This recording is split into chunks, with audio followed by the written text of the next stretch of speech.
નમસ્કાર મિત્રો, ધોરણ 9 વિષય સંગીત. આજે આપણે ચેપ્ટર નંબર 7 ભણવાના છીએ. માત્ર રાગ માહિતી જોવાના છીએ, બરાબર. તો સૌપ્રથમ રાગ છે સારંગ. રાગનું નામ છે સારંગ. તો આપણે એની માહિતી જોઈએ તો રાગ સારંગ કાઉન્સમાં લખેલું છે બ્રિંદ્રાવની. બ્રિંદ્રાવની. સારંગનો થાટ છે કાફી. વર્જિત સ્વર છે ગ એટલે કે ગાંધાર અને ધ એટલે કે ધૈવત. આરોહ અવરોહમાં એ બંને વર્જિત છે, બરાબર. જાતિ ઓડવ. ઓડવ આ રાગની જાતિ છે ઓડવ. ઓડવ. વાદી સ્વર છે રે એટલે કે રિષભ. સંવાદી સ્વર છે પ એટલે કે પંચમ. સ્વર બે નિષાદ છે. સ્વર છે બે નિષાદ. ગાયન સમય દિવસનો ત્રીજો પ્રહર, બરાબર છે. મધ્યાહન પણ કહેવાય. ગાવાનો સમય છે દિવસનો ત્રીજો પ્રહર, મધ્યાહન. રાગની પ્રકૃતિ છે ગંભીર અને વીરરસ. રાગનો પ્રભાવ છે પાચન તંત્રમાં ફાયદો કરે છે, બરાબર છે. આ આપણે રાગ સારંગની માહિતી જોઈ. હવે આપણે બીજો રાગ જોવાના છીએ. રાગનું નામ છે ખમાજ. રાગ ખમાજ. આ રાગનો થાટ છે ખમાજ. વર્જિત સ્વર રે રિષભ, બરાબર. ફક્ત આરોહમાં. રાગની જાતિ છે ષાડવ સંપૂર્ણ. વાદી સ્વર છે ગ ગાંધાર.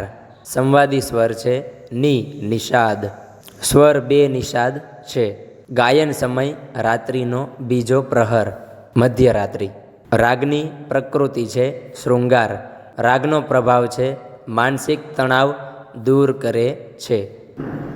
હવે આપણે રાગ ત્રીજો જોવાના છીએ. રાગ ભીંપલાસી. થાટ કાફી. ભીંપલાસીનો થાટ કાફી. વર્જિત સ્વર રે એટલે કે રિષભ અને ધ એટલે કે ધૈવત. ફક્ત માત્ર આરોહમાં, બરાબર છે. રાગની જાતિ ઓડવ સંપૂર્ણ. વાદી સ્વર છે મ એટલે કે મધ્યમ. સંવાદી સ્વર છે સા એટલે કે સર્જ. સ્વર નિષાદ કોમળ છે અને ગાંધાર પણ કોમળ છે. સ્વર આપણે ગાંધાર અને નિષાદ કોમળ છે, બરાબર ને. બાકી બધા સ્વરો શુદ્ધ છે. ગાયન સમય એટલે કે ગાવાનો સમય દિવસનો ત્રીજો પ્રહર, મધ્યાહન, બરાબર. રાગની પ્રકૃતિ શાંત અને ગંભીર. રાગનો પ્રભાવ ઉત્સાહમાં વધારો કરે છે. ભીંપલાસી આપણે રાગ ગાઈએ ને તો ઉત્સાહમાં વધારો થાય, બરાબર છે. તો આપણે 3 રાગની માહિતી જોઈ. ચોથો રાગ છે કાફી. તો રાગ કાફી. થાટ કાફી. વર્જિત સ્વર કોઈ નથી. રાગની જાતિ સંપૂર્ણ. સંપૂર્ણ. વાદી સ્વર પ એટલે કે પંચમ.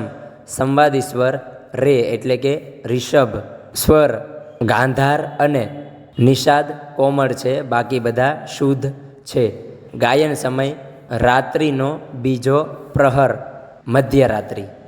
રાગની પ્રકૃતિ છે કરુણ શૃંગાર. રાગનો પ્રભાવ ઉત્સાહમાં વધારો કરે. ભીંપલાસી અને આ કાફી એ બે છે ને ઉત્સાહમાં વધારો કરે છે, બરાબર છે. તો યાદ રાખવું. હવે આપણે જોઈએ રાગ યમન. રાગ છે પાંચમો છે યમન. થાટ છે કલ્યાણ. વર્જિત સ્વર છે કોઈ નહીં. રાગની જાતિ સંપૂર્ણ. સંપૂર્ણ. વાદી સ્વર ગ ગાંધાર. સંવાદી સ્વર ની નિષાદ. સ્વર મ છે ને એ તીવ્ર છે, બરાબર. બાકી બધા સ્વરો શુદ્ધ. ગાયન સમય રાત્રિનો પ્રથમ પ્રહર. રાગની પ્રકૃતિ શાંત ભક્તિરસ પ્રધાન. રાગનો પ્રભાવ વિકારોને શાંત કરે છે અને એકાગ્રતા વધારે છે. કયો રાગ? તો કે યમન, કલ્યાણ, બરાબર છે. રાગ છઠ્ઠો છે ભૈરવી. રાગ ભૈરવી આપણે એની માહિતી જોઈએ ને તો રાગ ભૈરવી. થાટ ભૈરવી. વર્જિત સ્વર કોઈ નથી. રાગની જાતિ સંપૂર્ણ. સંપૂર્ણ. વાદી સ્વર ધ ધૈવત, બરાબર. સંવાદી સ્વર ગ ગાંધાર. વાદી ધ એ કોમળ પાસો છે, બરાબર. અને સંવાદી છે એ ગ ગાંધાર છે એ કોમળ છે, બરાબર. સ્વરો કોમળ સ્વરો છે આમાં રે ધ ની. કોમળ સ્વરો છે રિષભ, ગાંધાર, ધૈવત અને નિષાદ. રે ગ ધ ને ની બધા કોમળ છે. બાકી બધા સ્વરો શુદ્ધ છે. ગાયન સમય પ્રાતઃકાળ અથવા કાર્યક્રમ કે સભાના અંતમાં. રાગની પ્રકૃતિ કરુણ શૃંગાર ભક્તિ રસ. રાગનો પ્રભાવ ઉત્સાહવર્ધક રાગ છે. બરાબર, તો છે ને જોરદાર માહિતી. હવે આપણે સ્વાધ્યાય જોઈ લઈએ ને ભાઈ. 5 રાગ જોઈએ તો સ્વાધ્યાય કેમ ન હાલે? ખાલી જગ્યા પૂરવાની છે આપણે. બરાબર, સ્વાધ્યાયમાં 1 રાગ ભીમપ્લાસીનો ખાલી જગ્યા થાટ છે. 2 રાગ ખમાજની રાગ જાતિ ખાલી જગ્યા છે.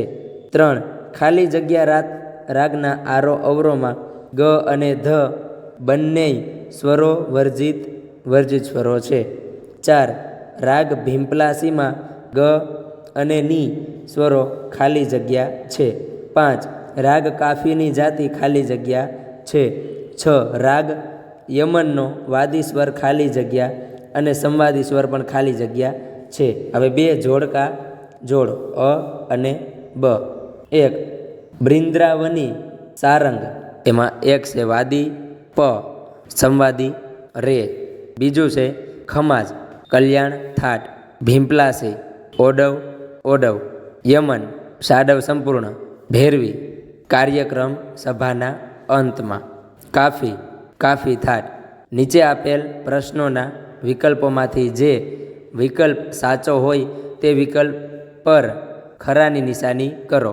રાગ બ્રિંદ્રાવન તારંગનો થાટ કયો છે? બિલાવલ, કાફી, કલ્યાણ કે ખમાજ? 2 રાગ ખમાજની રાગ જાતિ કઈ છે? સાડવ સંપૂર્ણ, સાડવ, ઓડવ કે સાડવ ઓડવ? 3 રાગ ભીમપ્લાસીનો વાદી સ્વર કયો છે? સડજ એટલે કે સા, પ એટલે કે પંચમ, મધ્યમ એટલે કે મ, રિષભ એટલે કે રે. રાગ કાફીમાં કેવા સ્વર લેવાય છે?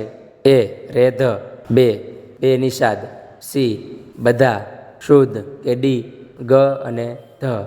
રાગ યમનની રાગ સમય કયો છે? રાત્રિનો પ્રથમ પ્રહર, દિવસનો પ્રથમ પ્રહર, મધ્યરાત્રિ કે પ્રાતઃકાળ? અહીં આપણે આ સ્વાધ્યાય પૂરું કરીએ છીએ અને આ ચેપ્ટર પૂરું કરીએ છીએ. બરાબર.